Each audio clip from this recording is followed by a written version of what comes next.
So ayan, nandito tayo ngayon sa farm at dito tayo sa labas matutulog dahil sa lindol na nangyari kanina. Yes.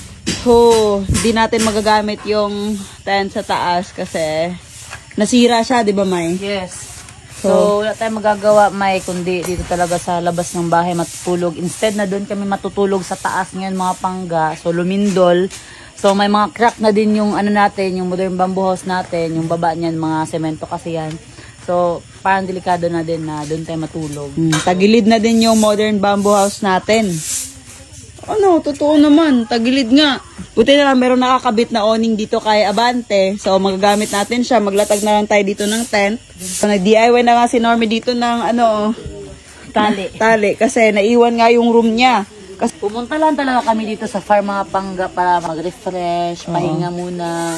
Tapos hindi namin inakala na lilindol ulit. Go with the flow na lang tayo, hanap tayo paraan para ano. nung lumindol nga, nag-bonfire pa tayo, diba? Tawanan pa tayo. Tapos bigla na lang, lindol, wala na. Dito tayo nag-bonfire. Tapos, dito tayo matutulog. Ayan, pre-prepare na nila Norme yung mahihigaan natin ngayong gabi, yung tent.